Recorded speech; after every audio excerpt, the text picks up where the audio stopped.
bom dia. Vamos começar aqui o nosso podcast. Hoje a gente vai falar um pouquinho sobre Jornada ESM, né? O Enterprise Service Management. Hoje também aqui no HDI Experience de 2023, no lançamento do livro, né? Jornada ESM. E hoje a gente vai ter esse debate aqui nessa mesa que só tem fera, né, no assunto. A gente está com o Jorge, se eu errar a pronúncia do nome, pessoal, puxa minha orelha, tá? Eu estou com o Jorge Perlas, da Cerveira. Acertei? Acertou. Eu estou com o Daniel Fabiciak, quase, da Sim. Eu estou com o Maurício Machado, da Nuvolax ServiceNow. Isso aí. E eu, para quem não me conhece, sou o Janilton, da M. Dias Branco. Tá? E a gente vai começar aqui, vamos abrir o nosso tema, né? Vamos seguir aqui um script e falar um pouquinho sobre o tema, né? Sim. Adoção do SM nas empresas, o que é que vocês visualizam, o que é que vocês acham do conceito do SM? Eu queria abrir um pouquinho, ouvir um pouquinho vocês sobre o tema.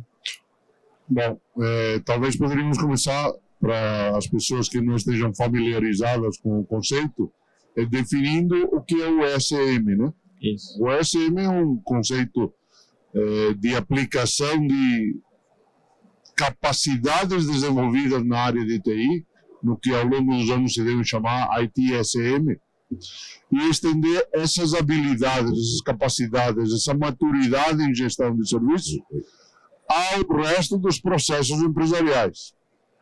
E se a gente pensa um pouco o que é uma empresa, o que é uma organização, ela não é mais nada que a soma sinérgica de uma série de processos. Sim. Então, se nós podemos usar as capacidades que desenvolvemos no ITSM nos processos empresariais, descobrimos que nós podemos usar essas capacidades por toda a empresa. E ao usar essas capacidades, podemos gerar oportunidades de entregas mais eficazes, melhor gerenciadas, com controle de qualidade e com melhor entrega de valor atendendo às necessidades dos clientes. Essa transferência de conhecimento e de capacidade do mundo do ITSM ao mundo empresarial mais amplo é o que se deve chamar ESM, Enterprise Service Management, gestão de serviços empresariais. E essa é uma avenida que por muitos anos, de forma mais ou menos inexplicável, não tinha sido explorada. Mas cada vez tem mais empresas que estão descobrindo que está aí uma baita fonte de melhorias com as capacidades que já existem na empresa. E muitas vezes com as mesmas ferramentas que já existem nas empresas. Exatamente. Não, é perfeito, Jorge. Acho que é isso que a gente, né, resumindo, realmente é isso aí. Todas as empresas têm seus processos de negócio, tem alguém pedindo alguma coisa, tem alguém entregando. E eles faziam das mais variadas maneiras que existem, por e-mail, por carta, abordando as pessoas no corredor e tal. E a gente que era da TI fazia isso de uma maneira que podia medir, que podia controlar, que podia dar feedback, que podia ter auditoria. E tudo isso, que as capacidades que a gente tinha na TI, a gente levou para os processos de negócio e se transformou em SM. Então você pode ter qualquer tipo de serviço controlado. O mais engraçado é que a gente, no início, né, as áreas criticavam, né? Tem que abrir chamado. E aí hoje a gente teve o revés, né? Quando a gente precisa demandar para as áreas, você já abriu o ticket, você já seguiu o procedimento. Antigamente vocês reclamavam, né? Inclusive hoje é muito mais fácil de você demonstrar o valor, né? Porque quando era somente chamado de TI, ok, tudo bonitinho, processo SLA, auditoria, a esteira funcionando, canal único de contato, tinha seus indicadores, mas é sempre aquela coisa, são os chamados de TI, nem sempre você conseguia dar aquela sensibilidade para o negócio que, nossa, qual que é a relevância da operação, por mais que a gente faça todo o esforço aí para manter as coisas rodando. Quando você começa a expandir isso para todas as áreas de negócio da empresa, a visibilidade se torna outra. Eu vou até citar um caso particular aqui. A gente tem hoje uma estrutura de SM implantada na companhia e 85% do volume de chamados que a gente registra na plataforma, no sistema, ele é oriundo de áreas de negócio. Então, 15% são chamados de TI. Então, hoje a gente é um pedaço minoritário do uso da ferramenta, da gestão de tickets. O grosso da coisa são as áreas de negócio. Então, também sensibiliza board, enfim, as lideranças a olharem para isso e enxergarem o valor da iniciativa, né? Mas é engraçado que houve uma resistência, tinha uma resistência, né? Antigamente, quando a gente queria levar esses processos para as áreas de negócio, eles tinham medo. Pô, mas o meu processo vai ser medido, eu vou ser exposto. E só verificavam o lado ruim. E era visto como burocrático, né? Burocrático. Você me manda um e-mail, eu resolvo, e é o que as áreas começaram a perceber. É o que a gente passa no dia a dia. A demanda começou a ficar muito alta, eles precisavam fazer a gestão dessa demanda e às vezes não tinha time suficiente, não tinha como atender bem ao cliente interno. Né? Quando a gente foi crescendo nessas capacidades do mundo de TI, um dos primeiros descobrimentos que a gente fez é que sem dados você não consegue gerenciar. A famosa história. Alguém abriu um ticket. Bom, quem abriu, por quê, com que urgência, afetando que serviço, que componente, e formar um histórico com isso e entender qual é o volume e a causa dessas demandas, para que você possa estar preparado para responder para ela. Muitas outras áreas de serviços, e é pior, muitas outras áreas da empresa e muitos processos da empresa não se viam como prestadores de serviço. Sim, exatamente. Então, talvez o problema começava a ter um passo atrás. As áreas precisam tomar consciência. Não é só contas a pagar. Tudo bem, você não é contas a pagar. Você presta o serviço de liquidar os compromissos financeiros da empresa que foram estabelecidos em outro lugar. Exatamente. Porque foi feita uma compra, porque foi feita uma contratação, porque foi feita qualquer outro serviço na empresa, gerou lá na frente a necessidade do seu serviço que é executar essa conta. Então você presta um serviço. Até que essa ficha não cai, e para muitos ainda não caiu, começa essa dificuldade de como ele se vê. Não, mas eu preciso me organizar porque não, eu já estou pagando. Tudo bem, agora a pergunta, quantas contas você pagou? Com que recursos? Com que pontualidade? Sim. Com que nível de erro? O que você está fazendo atende totalmente às necessidades dos seus clientes? Que esse conceito de catálogo de serviços que nós em TI incorporamos já faz muito tempo, vamos dizer, entender o que o cliente precisa e oferecer a ele um menu de coisas que ele pode precisar e usar e ofertar para ele de uma forma clara para outras áreas de serviço, isso não existia. Não, aqui é contas a pagar e eu faço isso. Mas é isso que o teu cliente precisa? E ele não sabe, será que você não está pagando duplicado?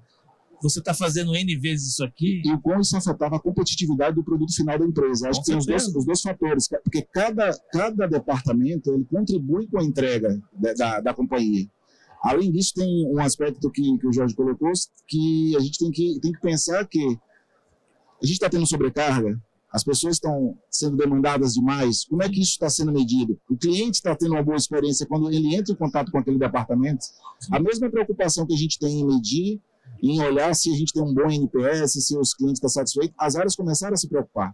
Eu acho que esse realmente é o ponto de inflexão. A criação dessa cultura de serviço voltada ao cliente. Na maior parte, cliente interno, mas voltada ao cliente.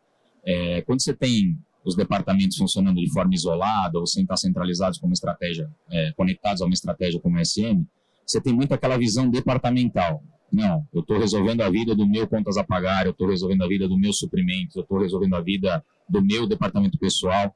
Não, é todo mundo resolvendo a vida do cliente interno, que é o cara que está trabalhando e está gerando valor e lucro para a companhia. Então, acho que isso é uma mudança de cultura muito grande e é o principal ponto de mudança e de valor que o SM agrega. Atrelado a isso, a gente embarca em todas as outras coisas tradicionais. Capacity planning da equipe. Quando você recebe por e-mail, por Teams, por telefone, por vários canais, a mesma solicitação para 2, 3 pessoas diferentes, um recebe pelo Teams, outro recebe pelo e-mail, como é que você dimensiona, como é que você vê qual que é a capacidade real do seu time, quanto tempo você consegue atender, o que cabe na esteira que você tem com o time que você tem, qual que é o prazo médio que você consegue atender, esse prazo atende a necessidade do negócio, gera o resultado que a empresa precisa, você não responde isso, você só começa a responder isso materializando os indicadores. E a plataforma é um alicerce perfeito para a gente conseguir gerar esses dados para análise. É o risco de olhar tudo e ao mesmo tempo não olhar nada, né? E qual é a diferença entre o ITSM e o ESM? O que muda? O que é diferente? Porque se você trata no nível básico, você vai falar, não, tudo é um ticket, alguém pede, alguém resolve. Mas qual que é, de fato, a diferença entre o SM e o ITSM? A diferença... Como provocação. Né? A diferença é fundamental. Na verdade, a diferença se dá em 2 níveis. No nível mecânico, vamos dizer o que você falava, um ticket, uma solicitação, ela vai passar por um processo, vai ser registrada, vamos ter valores quantitativos sobre prazos, sobre tempos de resposta e por diante. Então, no nível mecânico, podemos dizer, eles operam da mesma forma. Agora, no nível conceitual, a diferença é radical. Sim. Porque o SM se concentra em processos. Exatamente. E se nós vamos ver, a tecnologia, a TI, a informática, chama como você quiser, não são mais do que ferramentas, meios para suportar processos. Mas eles não são processos em si mesmos. Tem alguma parte deles que é um processo, criar um novo usuário de acesso ao SAP, qualquer coisa é em si um subprocesso. Mas vamos dizer, como prestador de serviço, ele não é um processo. Ele tem processos para prestar serviços, mas ele existe ao serviço de um processo determinado. Vamos dizer, um processo que existe em qualquer empresa. Contratar um funcionário. Sim. A contratação do funcionário, vista como um processo, começa com a demanda. Alguém precisa de funcionário, o departamento precisa de funcionário, com as qualificações determinadas, que vai ter que ser escolhido ou peneirado entre o mercado de trabalho para oferecer candidatos que alguém vai escolher, no final vai ser selecionado, e depois tem o processo de incorporar esse funcionário à nossa organização com tudo que isso lhe diz respeito. Isso tudo é um processo. E o SM olha esse processo, ou deveria olhar esse processo como um todo, e dizer, a ver, onde isso começa, que informação transita, que decisões precisam ser tomadas, quais são os fatores chaves a serem gerenciados nesse processo, para que até o final a gente tenha qual é o resultado final desse processo em termos de atendimento ao solicitante daquela contratação. Então, essa é a grande diferença. O SM é focado em processo. E aí eu vejo que, assim, o que a gente experimentou no começo dessa prática? Algumas organizações acreditaram que era só levar os tickets para a central de serviço de IT. E aí falharam na grande maioria. Por quê? Existe uma parte do conhecimento que tem que ser levado. Então, um atendente de Service Desk, quando recebe, por exemplo, uma solicitação de controle de pragas numa loja, ele não tem acessibilidade a gestão de conhecimento, ele não tem negócio, como é que é. Então, também teve que ser incorporado, se quer montar uma central de serviço para tratar SM, o conhecimento específico do negócio, igual você comentou. É um processo de negócio, não é simples uma etiqueteira. E as conexões desses processos também, que eu acho bem desafiador. Sim. Porque, vamos pegar esse processo que o Jorge colocou, você tem a contratação de um colaborador, que ao final vai gerar o onboard de um novo colaborador, que vai chegar na TI também para disponibilizar, por exemplo, os equipamentos para aquela função.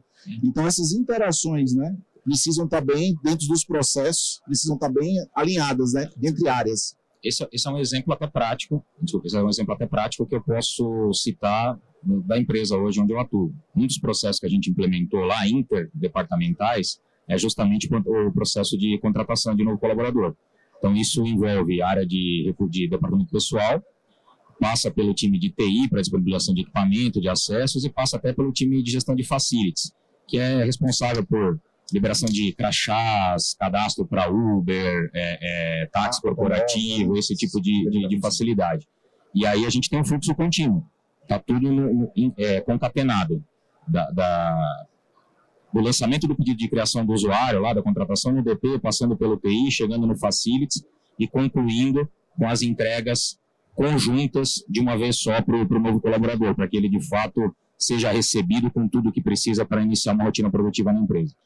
Quando você começa a olhar os processos como um todo, como eles devem ser, na verdade, e transversais às estruturas tradicionais das organizações, porque o que você citou, né, ele passa por vários departamentos com várias responsabilidades, você começa a descobrir que existe um veneno implementado no modelo tradicional de departamentos isolados, que é o que eu chamo a otimização local. O que eu quero dizer com otimização? Vamos ficar com esse exemplo porque acho que ele é comum a qualquer organização. Sim. no departamento de pessoal tem um trâmite que é colocar as informações do novo funcionário ou de um funcionário que está saindo, não importa, no sistema, no ERP que cuida de recursos humanos, que está integrado com temas de impostos, está integrado com temas de relatórios fiscais e assim por diante. Imagine que esse sistema é um sistema meio antigo e meio duro de trabalhar com ele. O departamento pode decidir que seria melhor só uma pessoa fazer isso.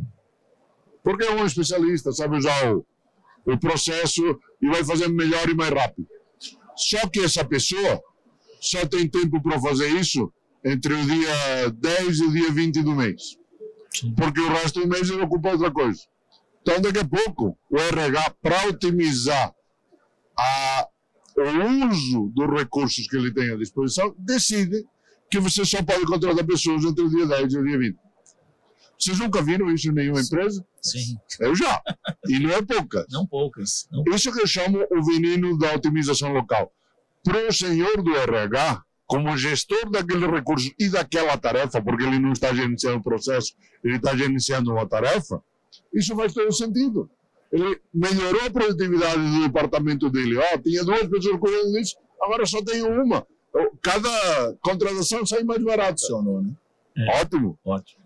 E quanto custou à empresa os 10 ou 20 dias de atraso na contratação do novo funcionário? Sim. Que você precisava para atender uma loja e para fazer vendas? Mas é quando a visão é muito míope, é o que você comentou. Fica focada no... É a necessidade da visão holística, né? Então, é um pouco do que a gente teve que conversar muito e aculturar dentro da empresa. Já é algo enraizado, faz parte aí das estruturas tradicionais, quando você tem as áreas separadas, essa visão que o Jorge comentou. O gestor, ele pensa em otimizar o recurso ali do escopo que ele toma conta. Quando a gente entra nessa visão de cadeia de processo, de SM, de fluxo integrado, a gente precisa fazer alguns ajustes e a empresa como um todo precisa comprar uma consciência que, assim, quando você junta essas coisas, em alguns momentos, alguma equipe não vai ser beneficiada com redução. Algumas equipes podem ter até um incremento de trabalho na rotina delas. Mas a gente não pode olhar o bloco. A gente precisa olhar o saldo do todo. Se o todo for positivo, a empresa está ganhando, você está gerando valor. Às vezes, um departamento pode ter aumento de trabalho. Faz parte, mas a gente tem que analisar a soma do todo. E quando passa a ter essa visão, a gente começa a gerar resultado de fato para o negócio e não somente para o departamento ou para uma área, né? Eu acho que isso é uma lição importante. O benefício do SM, pegando a gancho que vocês dois comentaram, é quando você olha o processo inteiro, consegue medir o processo inteiro, consegue ver onde tem gargalo. Então, se a pessoa lá está míope na tarefa dela, achando que está fazendo uma boa produtividade, quando a gente avalia o processo todo, a gente descobre que ali é um gargalo e consegue tratar. Então, o SM traz essa visão total de início ao fim do processo, que ajuda a identificar possíveis gargalos nos processos, o que pode ser otimizado. E aí, a gente, para um segundo passo, pode falar o que pode ser automatizado, o que é repetitivo, que a gente não precisa fazer como repetitivo, o que a gente precisa que dá para dar de... Gerar produtividade, gerar mais otimizar. Onde posso colocar autosserviço, né? O que pode ser self-service? O que pode ser self-service? Tem 2 frentes de otimização numa segunda onda de ESM. Ou seja, você já definiu os processos, eles começam a operar de maneira mais integrada. Ótimo.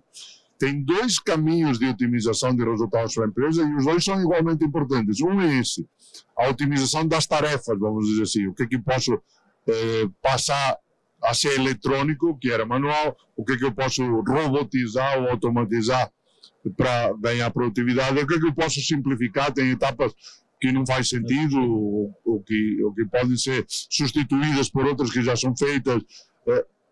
A maldição da informação duplicada pode ser eliminada e vamos dizer, há toda uma linha de trabalho dentro da otimização da execução. Mas é uma segunda linha. Esse é talvez o caminho mais óbvio de uma segunda rodada de esforço de ESM. Mas há um caminho talvez menos óbvio, ocasionalmente até mais difícil, mas que pode trazer muito maiores resultados ainda. E o que é olhar para fora desse processo, olhar para os clientes desse processo e dizer o que eu posso fazer melhor por você? Sim. Para gerar o que você precisa? que eu não estou te entregando hoje. E só o dono desse processo sair, vamos dizer, da caixinha dele, ir para a casa do cliente dele, seja interno ou externo, não importa, conceitualmente é a mesma coisa. E ofertar a ele a possibilidade de me dar os seus desejos, me dar o que você precisa, me dar o que seria bom para o negócio que eu te entregasse. Isso abre um novo leque de possibilidades que normalmente não são nem cogitadas, mas que pode ser a fonte de reais ganhos de desempenho para a empresa como um todo. Porque se nós levamos isso nas áreas comerciais, por exemplo, um dos processos que podem, com certeza, ser oferecidos dentro de um SM poderia ser uma das primeiras áreas de implementação, e tudo o que diz tem a ver com relacionamento ao cliente. Então, se nós trabalhamos junto com áreas de suporte ao cliente, de vendas, de marketing, e vamos entendendo o que eles precisam e com o próprio cliente para ofertar, melhorar a oferta ao cliente, nós vamos aprimorar esse processo de uma forma que seja mais valioso para o cliente. E um cliente que recebe o que quer é um cliente mais fiel, um cliente que promove nossa empresa.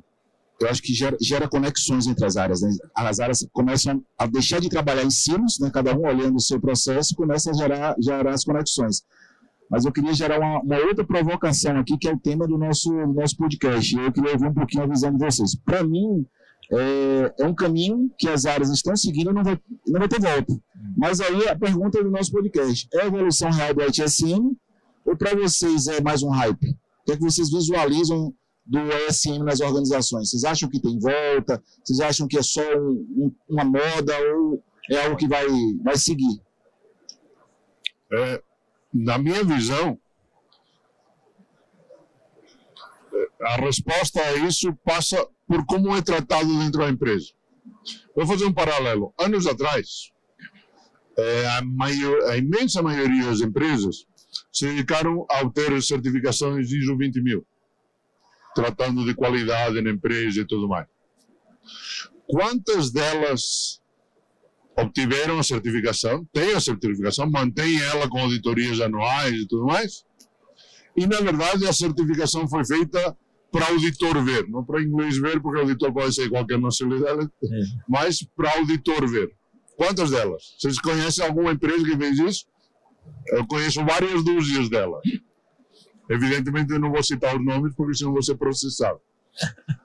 Agora, tem outras empresas que entenderam que um processo de gestão de qualidade como o ISO 20000 podia existir lá para suportar e aprimorar a maneira de gerenciar a qualidade. E a empresa que tomou isso como uma filosofia e começou a usar isso como ferramenta de melhoria contínua, lá na frente colheu um resultado que a outra que se preocupou só do proforma não colheu.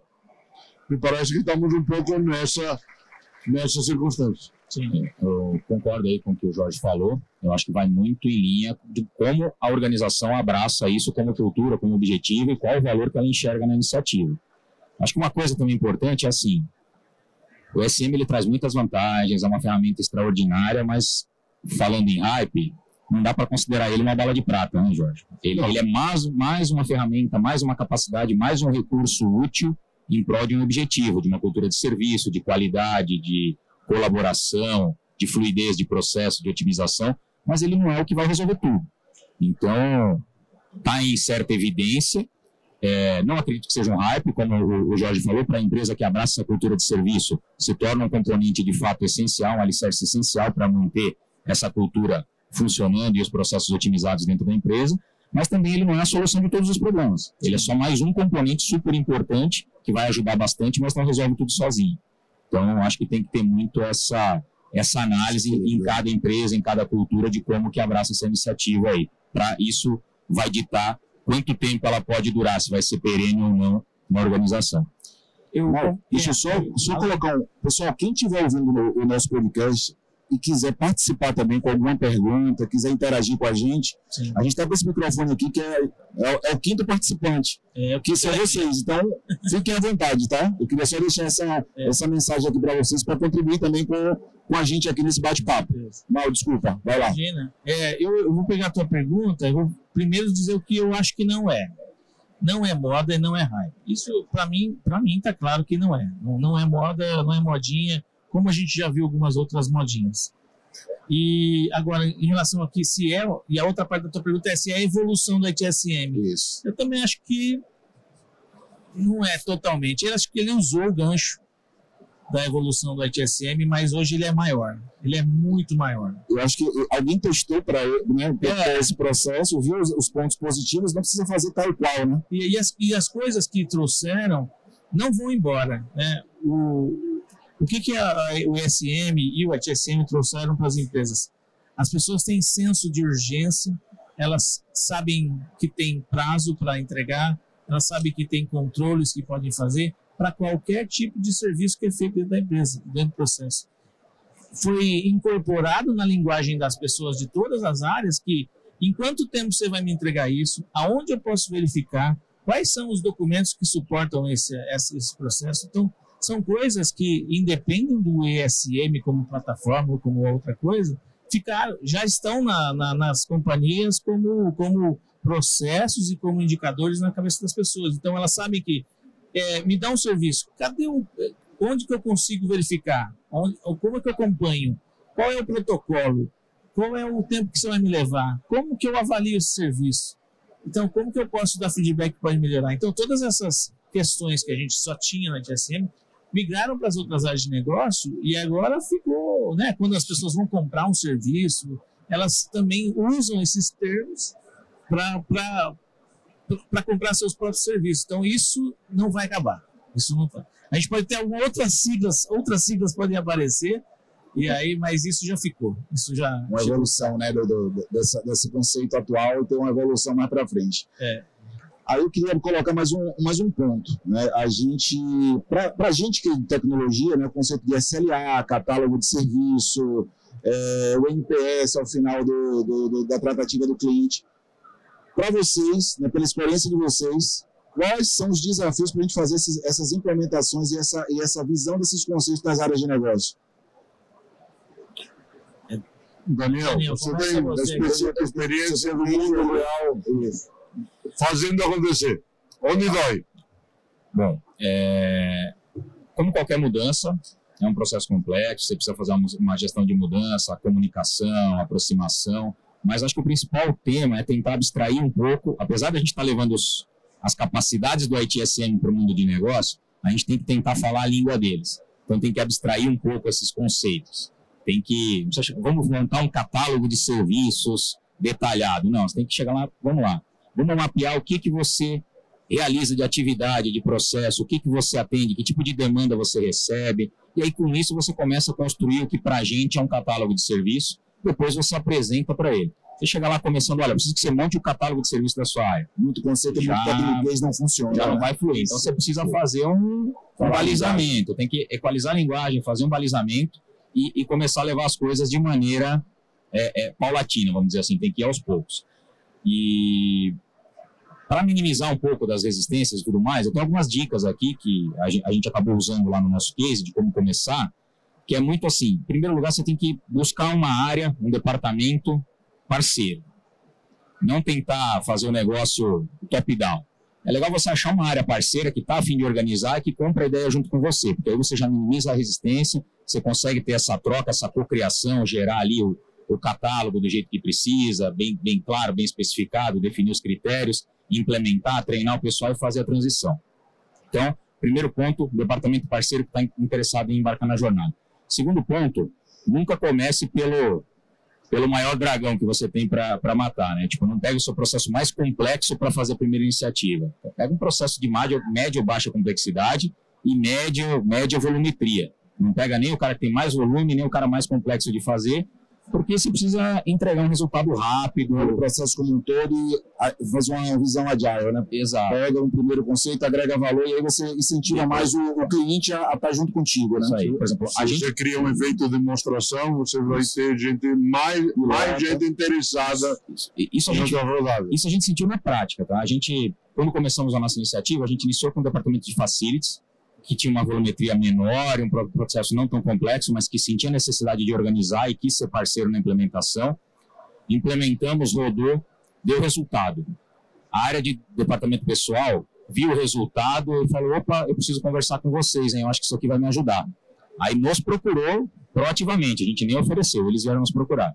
Foi a segunda área, aí sim já uma área mais complexa, com mais processos, quantitativo mais robusto, e veio por livre e espontânea vontade. Chegou, nos procurou, enxergou o valor, a gente fez a implantação, colocou para rodar. A partir daí a gente já começou a ter uma volumetria e ter indicadores significativos na ferramenta. O que isso fez? Fez a nossa diretoria olhar para a iniciativa e também enxergar valor e falar, olha, isso aqui realmente faz parte da estratégia de gestão de serviço da companhia, vamos expandir para todas as áreas. Aí sim a gente ganhou apoio top-down, apoio da diretoria, com resultado prático materializado e com departamentos pedindo para fazerem parte do projeto. Então, acho que isso facilita muito a adoção. Você tentar remar contra a maré, forçar a implementação não é legal. É bacana conseguir fomentar esse tipo de ambiente. Achar um parceiro, demonstrar o valor, apresentar para a diretoria. Quando a diretoria consegue comprar a ideia realmente, enxergar que faz sentido e também apoiar, aí é só de brigadeiro, é só ir avançando com a implantação. Eu só gostaria de acrescentar uma coisa ao que o Daniel citou como experiência, e talvez vai parecer um contrassenso com coisas que eu disse anteriormente nessa conversa, mas que eu acho que é importante para não cair numa armadilha. Você não precisa resolver o processo como um todo da primeira vez. Apesar de que o foco no processo inteiro, e esse processo pode ter 6 etapas macro que passam por 4 departamentos, você não precisa tratar ele todo de uma vez, porque isso pode gerar todos aqueles ruídos de comunicação e lutas de poder entre departamentos e tudo mais que são inerentes a praticamente qualquer organização e pode travar suas primeiras implementações.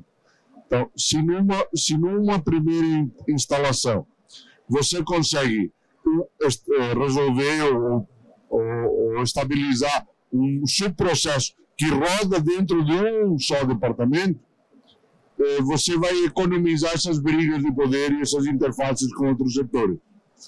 Feito isso, e com o efeito de demonstração na mão, aí você pode voltar na prancheta, olhar aquele processo e dizer, bom, mas isso não começa aqui, vamos no passo anterior, ou isso não termina aqui, vamos no passo seguinte. Sim. E aí você vai, por aproximações sucessivas, você vai conseguindo estender a estabilização daquele processo ao longo dele, aí sim avançando em outros departamentos. Perfeito, Jorge. E, na prática, um dos processos que a gente já comentou aqui, que ocorreu exatamente dessa forma na nossa implantação, foi o processo de contratação. A gente já tinha a demanda de TI rodando no ITSM normal, a gente implementou as rotinas do Facilities, quando implementou a área de Facilities lá de forma como subprocesso isolado. Posteriormente, a gente implementou as rotinas do departamento pessoal como subprocessos isolados. Próximo passo foi, legal, como a gente analisou os 3, agora vamos conectar esses caras aqui. Então, da contratação, entrega de documentos, formalização da contratação, onboarding, liberação de recurso de TI, liberação de recurso de Facilities, vamos conectar essas coisas para que a jornada seja fluida do início ao fim. E aí a gente criou o primeiro fluxo interdepartamental, que foi justamente esse. E foi nessa ordem que você citou, funciona muito bem mesmo. Um ponto bacana também que eu vejo, eu trabalho em indústria, vou dar um exemplo do nosso departamento pessoal, né? O quanto a prática, essas boas práticas também dão resultado para o dia a dia do cliente. Sim. Nosso departamento pessoal, a gente tem um intervalo de almoço, e aí tem as linhas de produção que param, e o colaborador tem um horário dele de almoço. E todas as vezes eles formavam filas para poder demandar o departamento pessoal, seja para um cartão, seja para um registro de férias. E a gente otimizou diversos processos dentro da nossa empresa. E assim, hoje ele consegue, primeiro, a gente democratizou o acesso, ele pode acessar o departamento pessoal através de um celular e abrir uma demanda, ele não precisa mais esperar uma fila, e ele vai ter uma resposta através daquela ferramenta e através daquele departamento. Ou seja, a qualidade do horário de almoço dele, a satisfação dele com relação ao serviço, foi uma implementação que seguiu esse modelo e a gente viu gerando um resultado. O que gera apoio das áreas de negócio? Se ele visualiza que gerou um resultado, agregou um resultado, não é que eu posso fazer na minha área também. Acho que eu vou pegando a tua pergunta lá, o que a gente ouviu aqui não são coisas novas, mas a gente tem que sempre lembrar, né? Que o Daniel falou, a linguagem adequada, né? Que é o desafio de implementar. A linguagem adequada. Se a gente carregar de tecniquez, a chance é difícil. A abordagem adequada, o que a gente chama aí na qualidade total de quick win, né? Pô, eu chamo isso de estratégia de gordinho, Jorge. Você come uma coxa, você dá uma mordida na coxa que é 80-20, só pega mais carne do que o resto, né? Então, assim, escolhe o que você quer fazer, que vai trazer mais resultado no menor espaço de tempo. E aí você constrói um case que pode ser multiplicado. Então, os desafios realmente, e traduzir as coisas que a gente faz na linguagem daqueles que vão implementar. Se você chamar de catálogo de serviço, a pessoa vai correr. Você pode chamar de quais são as suas ofertas, qual é o seu cardápio, o que você faz. Então, traduzir isso aí. Então, ter uma estratégia de implementação que evita o conflito é uma garantia de bom sucesso. Esse lance de linguagem é tão engraçado, irmão, que assim, a gente vai fazer uma implementação para a área comercial. Sim. Que é uma área nervosa, né? Então, tipo, você vai se registrar alguma coisa, o cara não quer nunca. Eu vou perder tempo, vou ligar para a central. Eu vou perder tempo de vender. E aí você, por exemplo, eu já participei de convenções, aí eu tenho que falar a língua do cara. Sim. Vocês vendem sem pedido? Aí o cara, não, como assim? Pois é, vocês controlam, para quê? Para verificar se aquela região está sendo bem atendida, se a quantidade de vendedores é suficiente para atender todos os clientes. Vocês não fazem isso? As áreas estão fazendo isso, a TI faz isso também. Então você começa a falar a linguagem que o cara entende. Se você falar de SLA, catálogo de serviço, começar a vir com um monte de técnicas, você não gera interesse. Mas e aí você colocou num ponto que é importante. A gente também tem que ter a sensibilidade e do timing de cada área que a gente coloca. Eu trabalhei em algumas implementações que trabalharam com que o cliente final era vendas. E vendas realmente é assim. Eu não tenho tempo para fazer isso, o meu tempo é curto. Então você tem que criar também aqueles formulários de acordo com o tempo amigáveis, que o cara tem. Né? Amigáveis então, a gente também. tinha formulários mais complexos para clientes internos. E no cara do Força de Vendas, ele tinha um botão que ele falava direto, no caso, com o atendente. Ou ele só colocava o título e o conteúdo. A gente, por exemplo, faturamento, é outra operação nervosa para a gente. A gente faz algo muito simples, compacto, para o cara ir lá fazer o registro, mas o cara não pode perder tempo, senão é caminhão parado. Né? Caminhão parado. Aí você tem que se adaptar à realidade do cara, você tem que conhecer o negócio, tem que sair um pouco da sua área específica e conhecer os outros processos e o que afeta para eles. Deixa eu dizer, eu acho que uma dica que nós podemos oferecer para quem quer começar ou quer avançar nessa linha é conheça o seu cliente, e eu estou definindo o cliente como a área que você está focando para receber esse serviço e essa estratégia. E dentro do cliente, conheça o cliente do cliente. Exatamente. Quero dizer, o que essa área precisa entregar? Quais são as chaves de sucesso dessa área? Por exemplo, estamos falando de uma área de vendas, a chave de sucesso é o volume de vendas, clientes contactados, clientes que ampliam os negócios. Essas são as chaves de venda. Fazer um relatório com 70 páginas, não vai ter. Está cheio de indicadores que não claro, se isso não demonstra que tem uma correlação absolutamente direta com mais vendas, você está jogando fora recursos e o cara não vai concordar com isso, não vai apoiar essa iniciativa, porque você está atrapalhando o serviço dele. Então, se você quer que ele te veja como parceiro, entenda as dores dele, entenda os desafios dele, entenda os objetivos dele. E um pequeno segredo.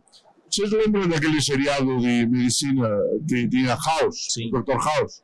Qual era o lema fundamental do Dr. House? Que ele sempre dizia em quase todos os eventos.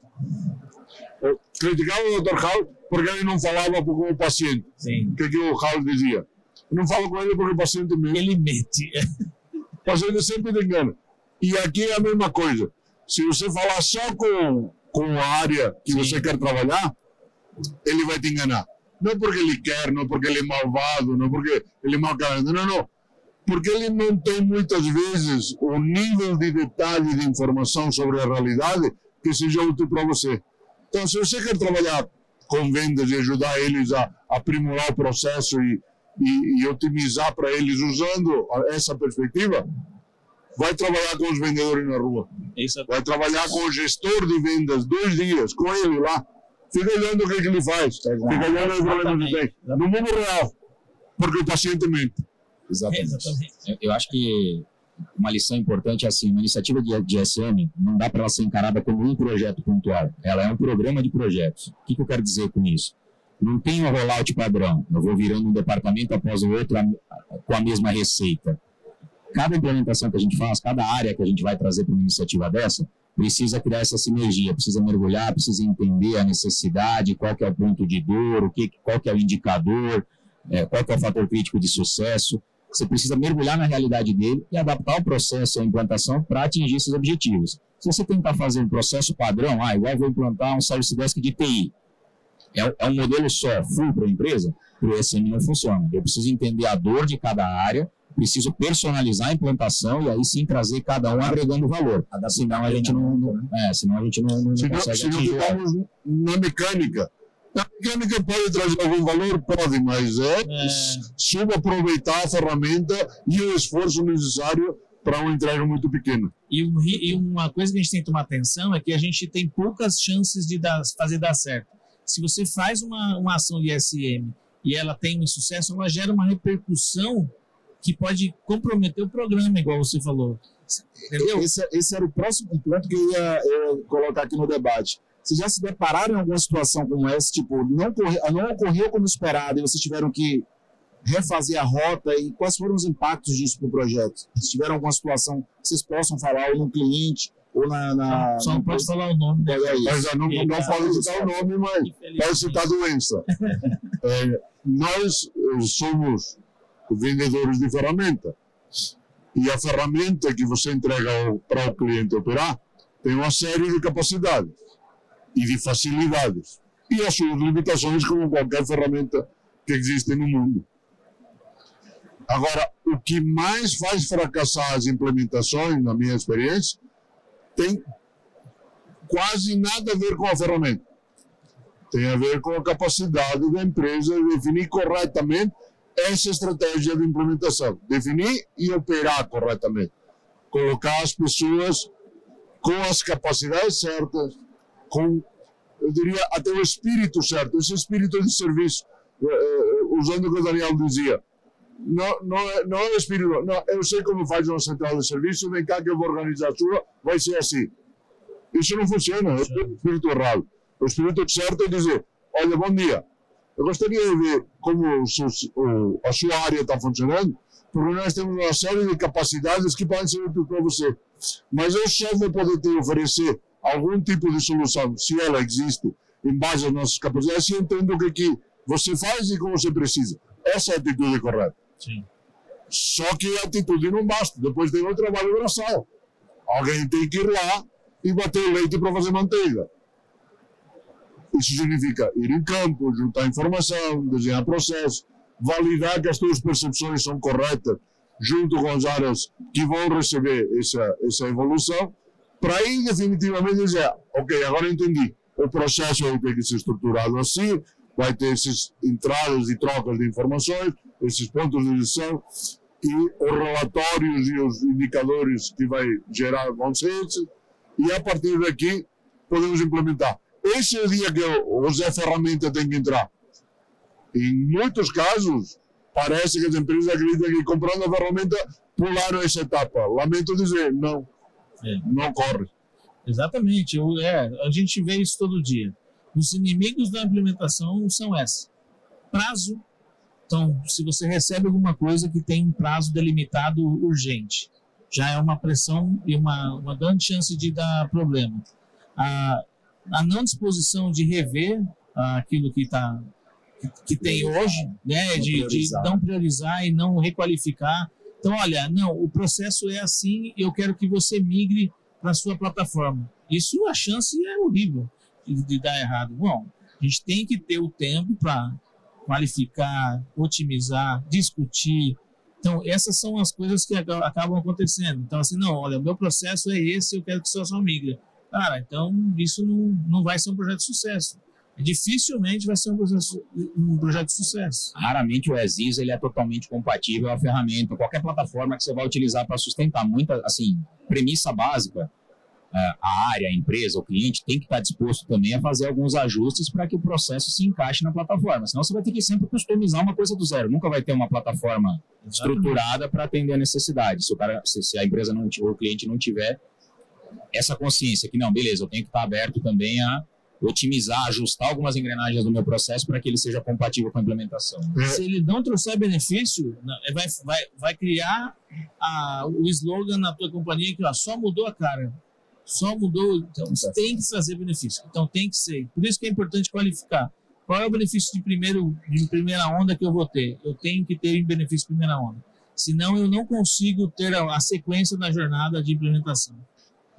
O qual, seguindo esse raciocínio, o corolário inescapável é, para conseguir benefícios, você tem que focar nos efeitos desejados, não no como.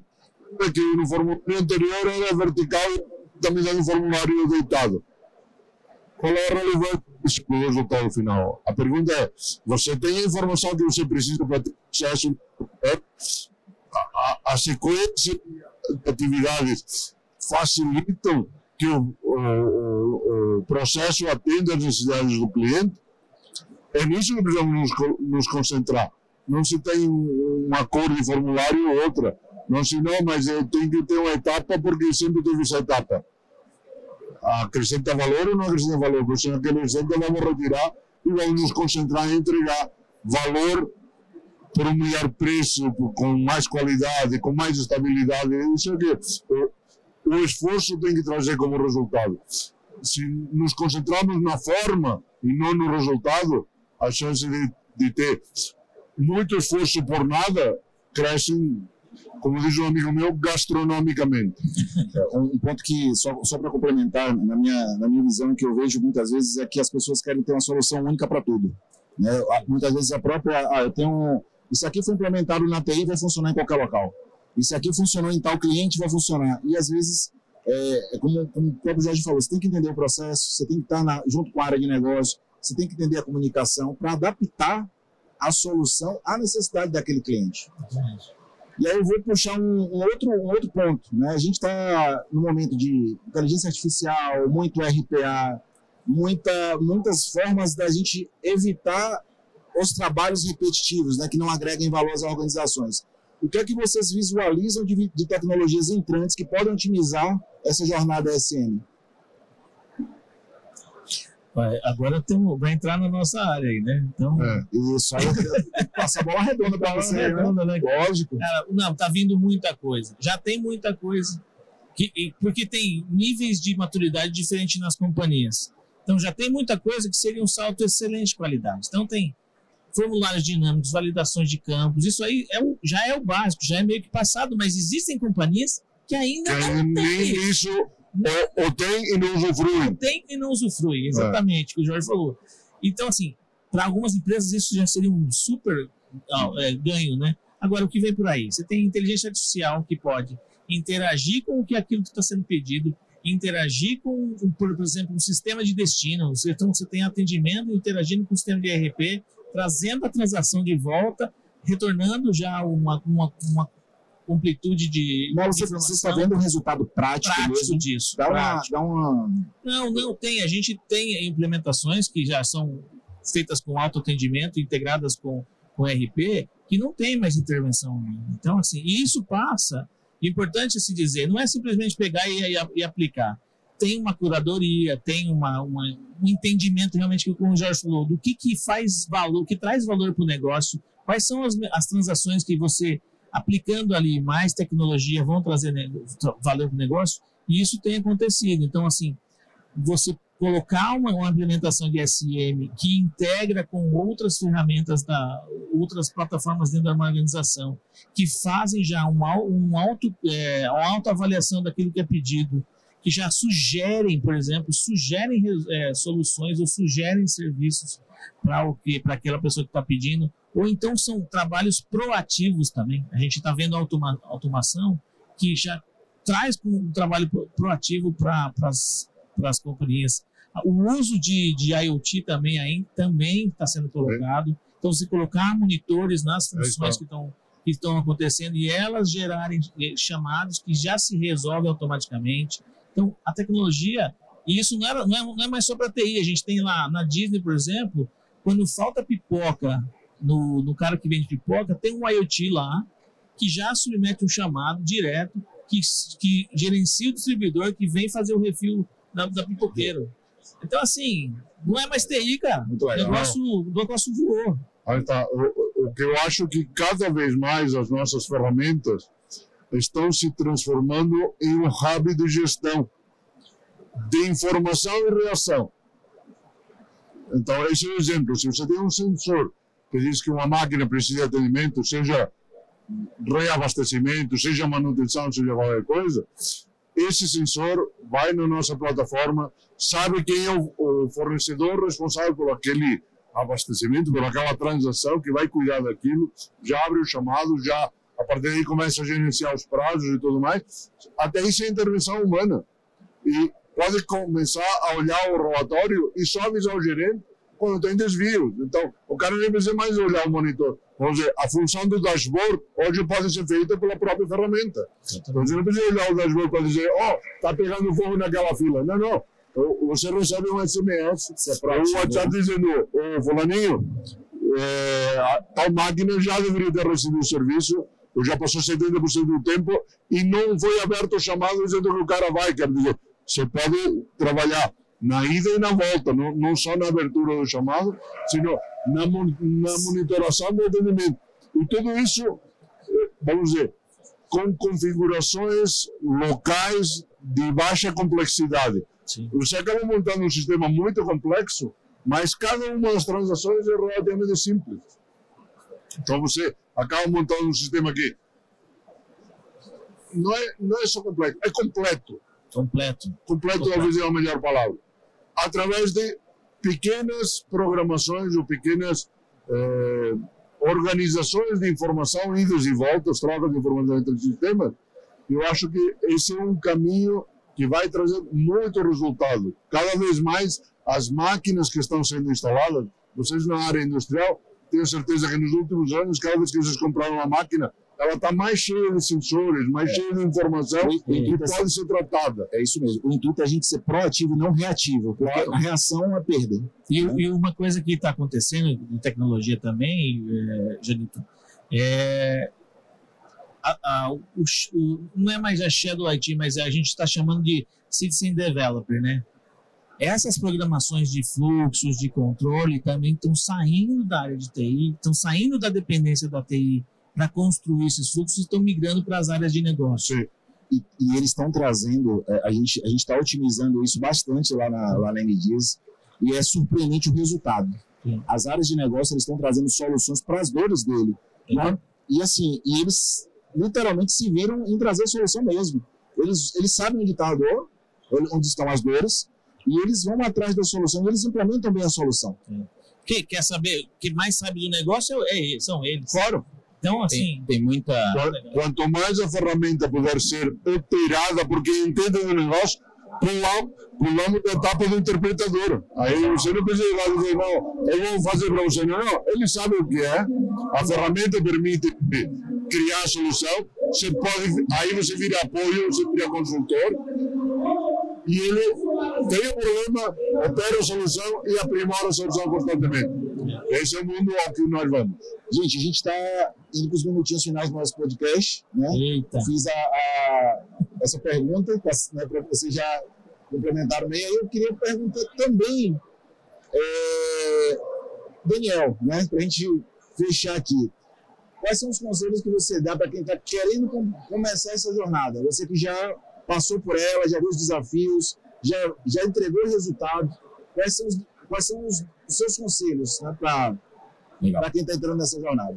Bom, eu vou repetir um pouquinho de algumas coisas que a gente comentou já sobre a implantação, mas tem até uma dica anterior. Vou falar um pouco de ferramenta, tá? Vou entrar um pouco na seara de vocês, mas para quem vai começar essa jornada, eu acho que tem um ponto de atenção muito importante, que é entender a aderência da ferramenta que vai ser utilizada. O que eu quero dizer com isso? Muitas pessoas têm a aspiração de começar uma iniciativa como essa na empresa, mas tem uma ferramenta um pouco mais limitada na produção, no momento, que é focada ali somente em chamado de TI. O ideal é que você já possa começar com uma ferramenta que tenha a capacidade de expandir até onde você tem o sonho de chegar. Quando isso não for possível, que você precisa fazer uma prova de valor com o que você tem em casa, não perca o timing de em que momento você precisa trocar de ferramenta para expandir o serviço. Por que eu quero dizer isso? Talvez se implementar um departamento ou dois, uma ferramenta mais limitada para provar o valor da iniciativa, faça sentido. Mas aí, antes de escalar, entenda se ela vai chegar onde você precisa. Por quê? Quanto maior é o número de processos que você tem implementado numa ferramenta, a migração se torna extremamente trabalhosa. Então, quando você fala, eu preciso reavaliar meu fornecedor, a despesa, o licenciamento, vamos dizer assim, você sempre consegue equalizar a conta. Você sempre chega no ROI, você acorda, você avalia, a gente consegue equilibrar e provar que vale a pena. Onde a conta não fecha? No esforço de migração. Tanto no custo, quanto no trabalho, quanto no convencimento de todas as áreas em refazer todo o processo de implantação. Então, é difícil você conseguir um ROI para migrar uma ferramenta depois que ela já está expandida.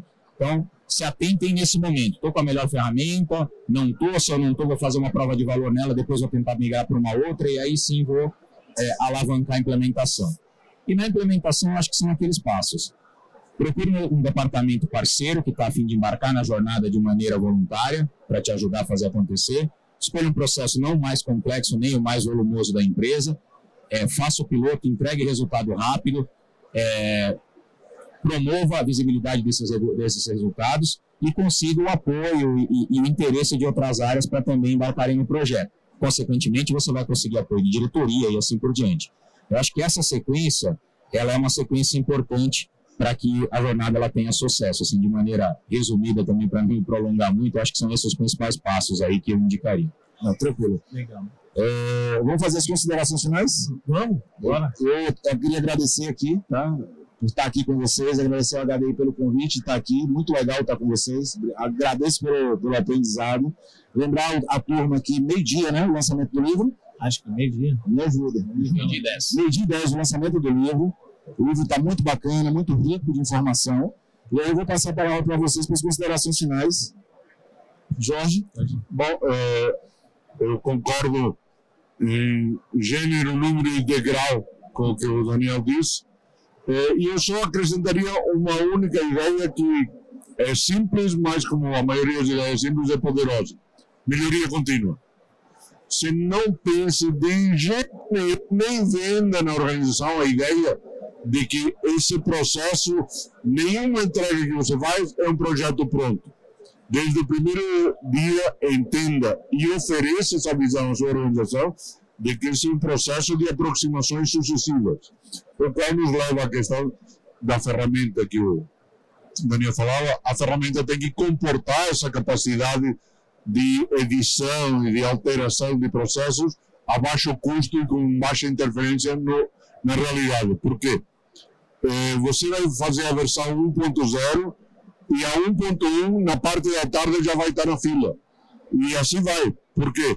Conforme as pessoas estão usando o novo processo, elas descobrem o que poderia ser melhorado e que portas se abrem para ampliar aquela ideia para áreas marginais ao redor daquela ideia. Isso significa mudança contínua, melhoria contínua. Se você incorpora esse espírito na sua equipe e na sua liderança, isso deixará de ser um projeto e passará a ser um programa, passará a ser uma forma de trabalhar. E aí realmente os resultados devem vir com certeza. Bom. Obrigado primeiro por estar com vocês aqui. Excelente, mano. Né? Tinha comentado com vocês que eu me sentia como o Daniel. Não. Esperando em Fortaleza. Fortaleza eu vou chegar lá, Daniel. Tô meio da... Não tô na cova, mas tô no meio de leões aqui, igual o Daniel. Véio. Então, pô, foi excelente estar com vocês. O recado final é esse, cara. Alguém falou um dia que sonhar grande, sonhar pequeno custa a mesma coisa. Então vamos, né, quando tiver um projeto desse aí na mão, sonha grande, mapeia tudo, começa pequeno, começa com os melhores ganhos que você vai ter, que é uma jornada fascinante, né? Eu já vivi alguns projetos desse tipo e a satisfação que dá quando você entrega o serviço e você vê o retorno das pessoas trabalhando de maneira mais eficiente, menos tempo, focando nas coisas que são importantes, isso vai dar um resultado bem interessante para todo mundo, né? E agradecer aí a oportunidade de estar aqui com vocês. Legal. Bom, pessoal, também só tenho a agradecer ao HDI, primeiramente, pelo convite. Agradecer aqui a vocês, Janilton, Jorge, Maurício, pelo bate-papo rico aqui. Eu espero que a gente tenha conseguido levar insights valiosos aí para quem está nos assistindo. E agradeço a todos pela audiência.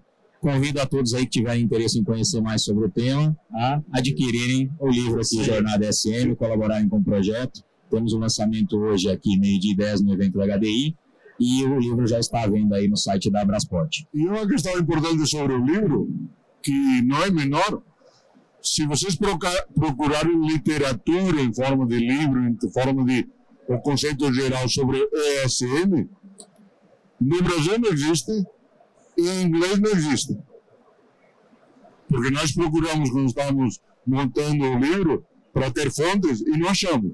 Então esse livro não deixa de ser uma primícia de consolidar conceitos que com certeza já existiam espalhados em várias fontes, mas agora você encontra eles em um lugar só, de uma forma que esperamos seja útil para todos. Verdade. E eu faria um último complemento, Jorge. Além disso, o diferencial é que não é apenas uma reunião de conceitos, tem muita experiência prática. Eu acho que isso vai ajudar muita gente a dar os primeiros passos aí. Aqui. E é meio-dia o lançamento. 12h10. E parece que vai ter uma dancinha. É isso? Não. Mas o Daniel já andou ensaiando, eu prometo. O Maurício que vive na Bahia, ele tá acho que eu preparado. ouvi dizer que vai ter uma dancinha, então não sei. Gente, muitíssimo obrigado. 10h40, tá, pessoal? Vai ter o podcast Retorna com o SG em Foco, Environmental, Social and Governance, como amadurecer a sua empresa, com Fábio Alejandro da Positivo, Rafael Vilar da TIM, o Josivan Sabino do Médicos Sem Fronteiras e a François da FEAC, tá bom? Obrigado, pessoal. Só fera aí.